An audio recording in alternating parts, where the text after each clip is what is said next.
This week on Trapping Across America, Jason and Lottie is heading to Hibbing, Minnesota to meet up with the Kane family to do some trapping.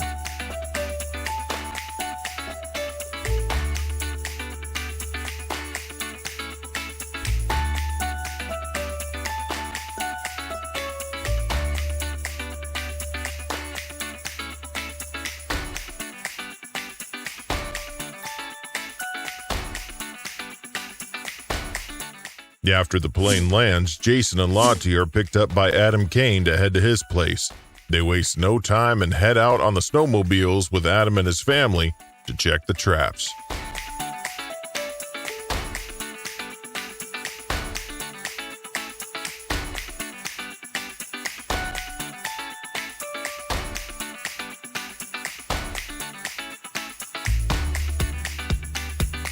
This is a trapping family.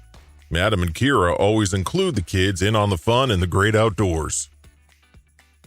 They arrive at the first spot, and the kids are eager to see what's there.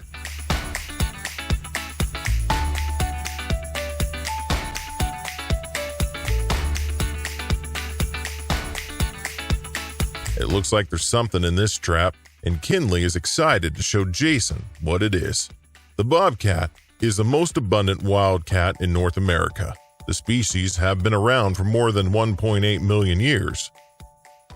So the main reason that I set this was all the canines go up and down this old ditch here.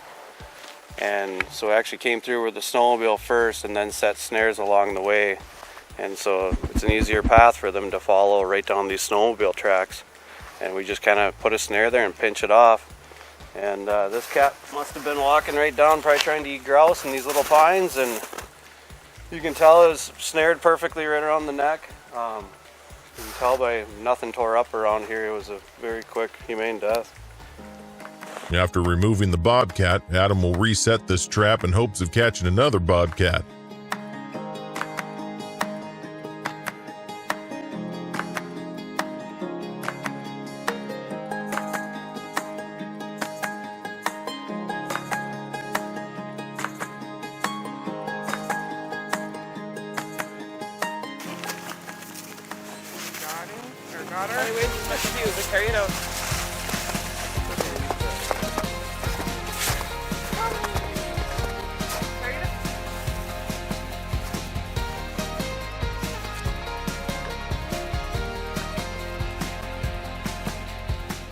The kids love being outdoors with their parents and enjoy helping with the trapping. But they also take time to be kids and play in the snow. Can I bring it with us, Mom? I can put it on the snowmobile.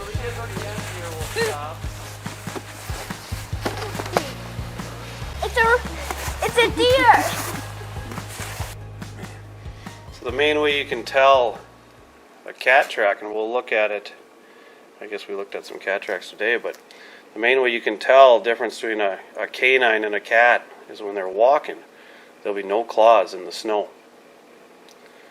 The only time they stick their claws out is when they're going up like a icy hill. Other than that, you'll never see, So these deer hunters always ask me, like, I don't think I have any cats. I'm like, you see predator tracks, if there's no claws, it's a cat.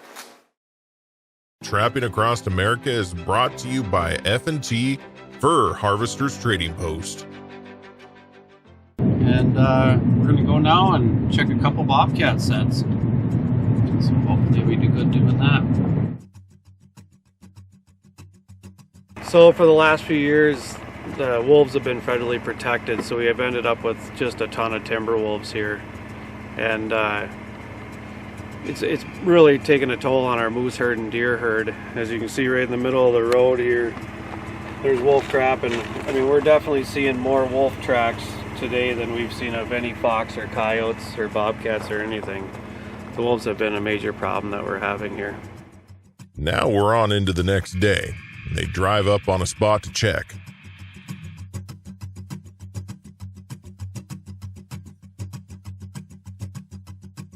Looks like there's something in this trap.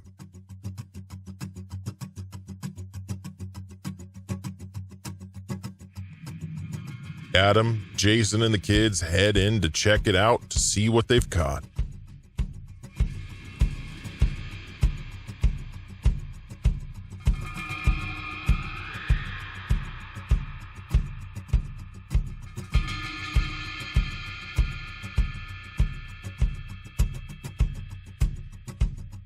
Looks like another bobcat. A male's territory is usually approximately 30 square miles.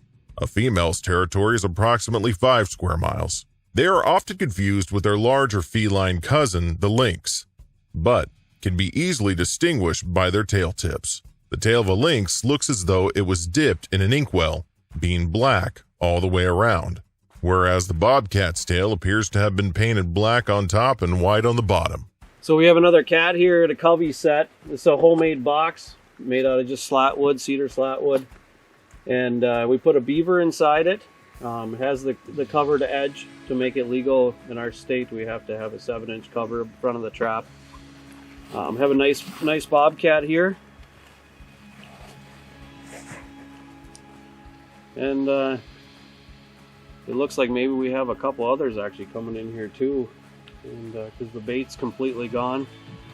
You can tell that the trap did its job and didn't create any suffering at all. There's nothing tore up here at all. We have the flagging up here.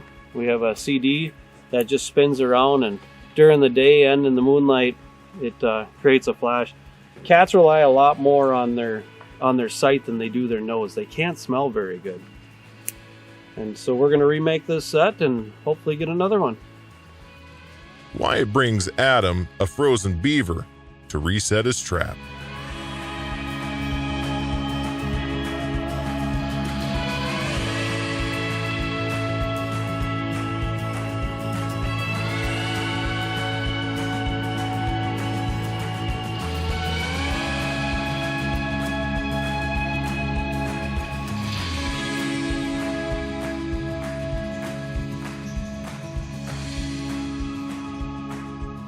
It looks like there's multiple cats that are coming into this set that came in after the one was trapped. So we're going to set some snares to, double our chances of getting it. It looks like there's probably 2 or 3 more cats that are coming in here. And so we're going to set some snares so when they come back, if one gets in the trap, we can catch the other one, with our snares too. So I'm going to set it right here. You can see this is a much bigger cat than the one we caught of the tracks here, and it looks like it was a big tom that came in. So we're going to set a snare right here, right over the track.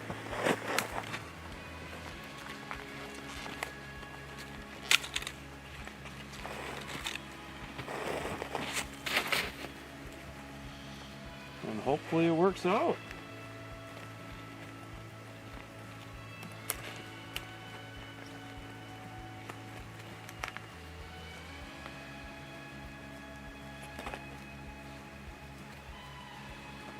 Just a random dead mouse.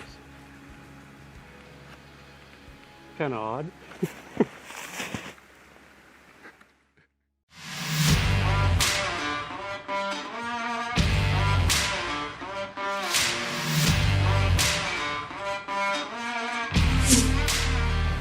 So I just got a call. A good friend of mine, he caught his first bobcat, and he's just about 20 miles north of where we're at here. So we're gonna go up and help him and check out his cat. So we're on our way up there right now.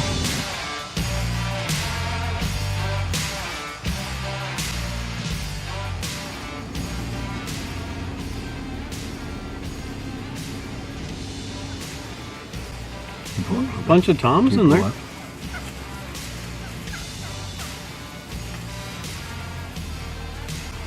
There's the bobcat bait right there. Bobcats love those things.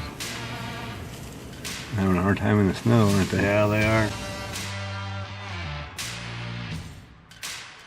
They arrive at a good spot to unload the snowmobile and head out to meet up with Tony Crow to help him with his bobcat.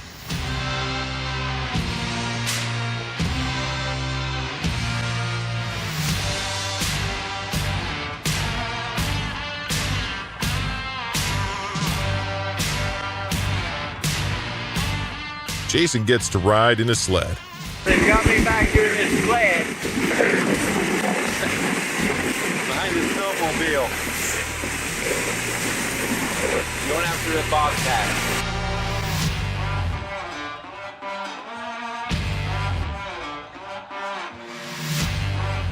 Bobcats vary significantly in size and appearance based on the geographic area in which they are found.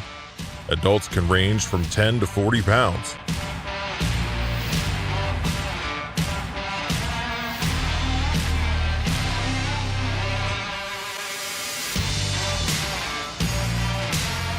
Yeah, it's just my normal snare pens. I normally have a white plastic bucket that I'll tuck into the trees here, and then just basically landmine the area with snares. I think I only have 2 here just because of the areas where the trees have little gaps in them. But just a normal snare pen set for bobcats, and catch a lot of fox this way, just running up and down the sled trails. So, but just kind of a normal set for winter time, running off a snowmobile. It's estimated that about 1 million bobcats are roaming around North America. Like other types of cats, they hiss, growl, purr, and snarl. They also make cries that sound like a crying baby.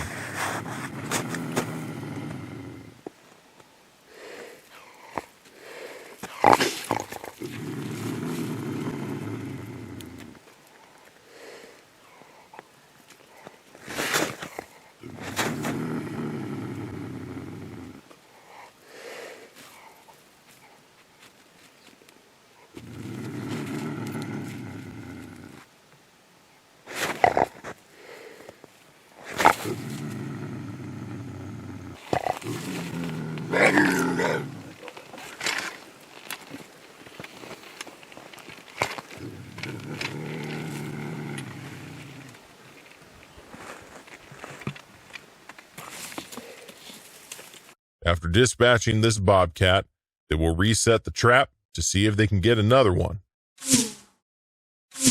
After a long night, Adam and Jason are on to the next day to check more traps. All right, we got a cat here.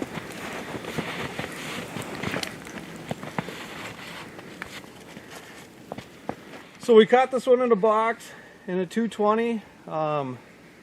You see here we have bird feathers or duck wings. We got a CD and then just regular tinsel for Christmas. It really attracts them. Despite their relatively small size, bobcats are effective predators and will capture and consume a variety of prey, from mice to deer.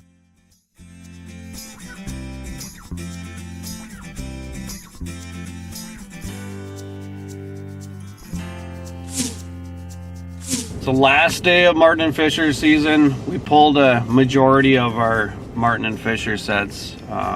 Still have some cat sets out. Cat season goes for another month here. We got a call from a friend that I had helped him and his son set a bobcat set. They never caught a bobcat before, so we're heading over there right now.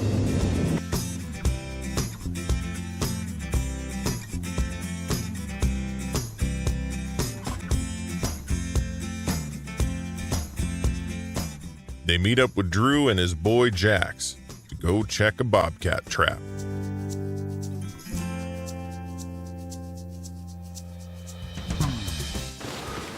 That? Yeah. A trap? Check in here. The bobcat. What? Yes. The bobcat trap. Check it out. Mom, it's had a bobcat. Good job, Jack. Pretty cool, huh, buddy? It's great to see the kids wanting to learn the art of trapping. This is one proud little boy. I have a feeling his trapping addiction has just begun. Jason and Adam are now off to help Ben check his trap that he has set for a bobcat.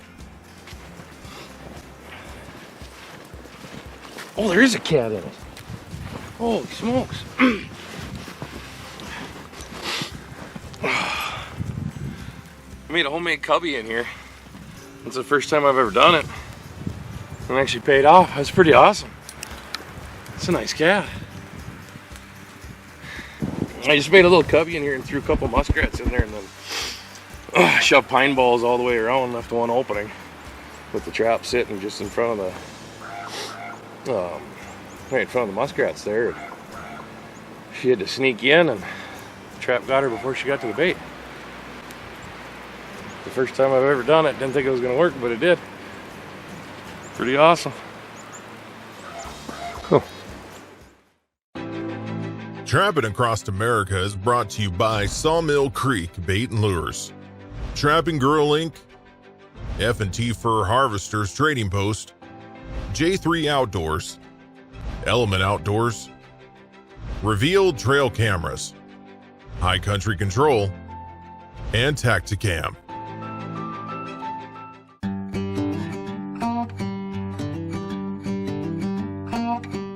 We do the trapping thing as one of our favorite sports every fall and winter.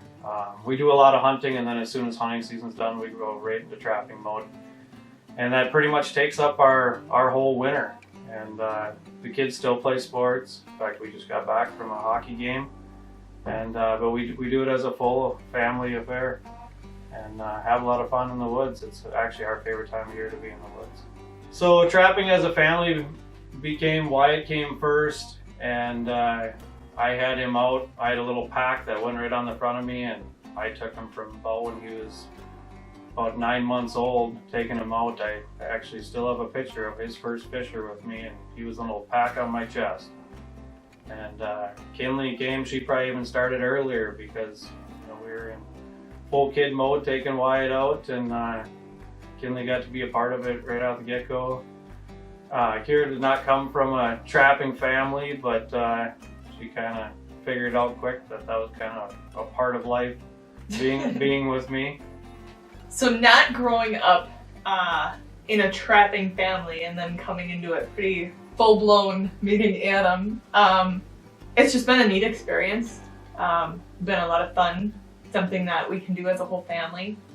Get the kids involved in the outdoors, and our favorite passion is to be outside. And once hunting season's done, everybody kind of quits with everything, which we like because then we're really the only ones out in the woods. When I was way younger, when we were first trapping, me and my brother used to go with my dad and set weasel boxes. Sometimes we do it by ourselves. Sometimes we check them. My favorite trapping experience was when I caught my first weasel, and when I was little, I always asked my parents if I could take them to bed because they were like stuffies to me. My dad kind of started me out. We'd go right after school before hockey, and we'd just go out, set weasel boxes, and then we'd go check them. And then when my sister came along, then us two would just go out on my snowmobile just before hockey and right after school. One of my best trapping experiences was probably when I was 7 years old, and I took my snowmobile out with my dad, and he told me that I could set the snare by myself. I picked the spot that I thought that would be the best. The next morning we went out and I caught a 44-pound bobcat. I would say another big part with our kids is growing up out in the country. They don't have friends next door to run to, ride their bikes to, and play. So they've learned to be each other's best friends and be in the woods and trap together as friends because we don't have neighbors. Right, guys? Right. And we've been a trapping family our whole life and stuff. My dad started it out, and then my brother went to it, and then my family passed it down to me. Hey, we've had a great 4 days up here with Adam Kane, family, and friends. We caught a lot of bobcat, and the weather finally settled in though on us. It did. We got hit by a blizzard here, kind of put a crimp on it. We could have had an extra day here, but it worked out, and we were able to get quite a bit of fur here. We did. It's something I never get to experience in Illinois. Also, Adam does some bear hunting, predator hunting. We're chasing predators all the time. So if you ever want to book a hunt to come up here with Adam, just get a hold of him on Facebook. It's been a great time, and couldn't be more happy. Great. I'm glad you had a good time in Minnesota. Oh, it was a blast. Thanks.